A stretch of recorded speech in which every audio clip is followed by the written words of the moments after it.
Breaking news BRS గద్దెలను ముట్టుకుంటే నీ గద్దె కూలగొడతామని చెప్పేసి ఎమ్మెల్యే హరీష్ రావు సీఎం రేవంత్ రెడ్డిని ఉద్దేశించి తీవ్రంగా మాట్లాడారు. తాజాగా బీఆర్ఎస్ భవన్లో ఆయన ప్రెస్ మీట్ నిర్వహించి నిన్న ఖమ్మం జిల్లాలో ఏర్పాటు చేసిన బహిరంగ సభల్లో రేవంత్ రెడ్డి గారు మాట్లాడిన మాటలకు హరీష్ రావు గారు కౌంటర్ ఇచ్చారు. బీఆర్ఎస్ జోలికొచ్చినా, బీఆర్ఎస్ కార్యకర్తల జోలికొచ్చినా, బీఆర్ఎస్ పార్టీ గద్దెలను కూలగొట్టినా సరే కాంగ్రెస్ పార్టీ గద్దెలతో పాటు సీఎం రేవంత్ రెడ్డి గారి కుర్చీ కూడా కూలగొడతాము, కుర్చీని కూడా లాక్కుంటామన్న రీతిలో ఆయననైతే ఆగ్రహం వ్యక్తం చేశారు. అంతేకాకుండా ఇది ప్రజల గుండెల్లో ఉండే పార్టీ, గద్దెల్లో కాదు, బీఆర్ఎస్ పార్టీ ప్రజల గుండెల్లో ఉంటుందని చెప్పేసి ఆయన వ్యాఖ్యానించారు. ఇకనైనా ఇలాంటి చిల్లర మల్లర మాటలు మాట్లాడొద్దు, ఈ పిచ్చి పిచ్చి మాటలు మాట్లాడొద్దు అని చెప్పేసి ఆయన అయితే తీవ్ర స్థాయిలో మండిపడ్డారు. అంతేకాకుండా హోమ్ మినిస్టర్ ఆయన చేతిలో ఉంటుంది, అన్నీ ఆయన చేతిలో పెట్టుకొని ఇలాంటి మాటలు మాట్లాడడం కరెక్టేనా అంటూ వ్యాఖ్యానిస్తూ ఉన్నాయి.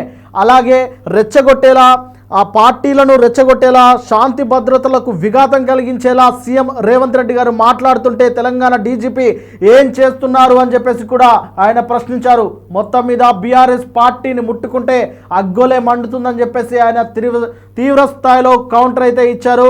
అయితే నిన్న ఖమ్మం జిల్లాలో జరిగిన సభలో రేవంత్ రెడ్డి గారు మాట్లాడుతూ బీఆర్ఎస్ పార్టీపై తీవ్ర స్థాయిలో ఆయన విమర్శలు గుప్పించారు. అంతేకాకుండా రాక్షసుల గురువైన శుక్రాచార్యుడు అంటూ కేసీఆర్ను ఉద్దేశించి ఆయన కొన్ని విమర్శలు కూడా చేశారు. శుక్రాచార్యునికి సాబు, అలాగే ఆ ఇతర వీరు ఎవరైతే హరీష్ రావు గారు, కేటీఆర్ గారు ఉన్నారో, కేటీఆర్ గారు, హరీష్ రావు గారు మారీచుడు సుబాహులాగా మారిపోయి శుక్రాచార్యుడికి అన్ని చేరవేరుస్తూ ఉన్నారు అని చెప్పేసి వారిని ఉద్దేశించి ఆయన పరోక్షంగా మాట్లాడుతూ ఇక రాబోయే మున్సిపల్ ఎన్నికలైనా, ఎంపీటీసీ, జెడ్పీటీసీ ఎన్నికలైనా బీఆర్ఎస్ పార్టీని ఓడగొట్టి గద్దెలు కూలగొడదామని చెప్పేసి ఆయన అక్కడున్న కార్యకర్తల్లో ఉత్సాహం నింపేలా ఆయన తీవ్ర స్థాయిలో మాట్లాడారు. అవే మాటలకు హరీష్ రావు గారు కౌంటర్ ఇస్తూ ఉన్నారు. మొత్తం మీద హరీష్ రావు గారు ఏ విధంగా కౌంటర్ ఇచ్చారనేది ఓల్గా టైమ్ స్క్రీన్పై చూడొచ్చు. చాలా తీవ్రంగా మేము ఖండిస్తూ ఉన్నాం. బీఆర్ఎస్ జెండా గద్దెలు కూల్చాలని మాట్లాడుతుండు.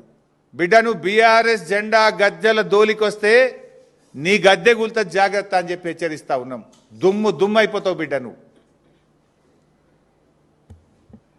అయినా బీఆర్ఎస్ పార్టీ నువ్వు కూలిస్తే బీఆర్ఎస్ పార్టీ ఏదో జెండా గద్దెల్లో లేదు, ప్రజల గుండెల్లో ఉన్నది బీఆర్ఎస్ పార్టీ. బీఆర్ఎస్ పార్టీ జెండా గద్దెల్లో నువ్వు కూలిస్తే పోయే పార్టీ కాదు. తెలంగాణ ప్రజల గుండెల్లో పుట్టిన పార్టీ బీఆర్ఎస్ పార్టీ, ప్రజల హృదయాల్లో ఉన్నటువంటి పార్టీ బీఆర్ఎస్ పార్టీ. ఈ హౌలా మాటలు బంద్ చేయి, పిచ్చి పిచ్చి మాటలు బంద్ చేయి. 6 గ్యారంటీల మీద దృష్టి పెట్టు. నిన్న కేబినెట్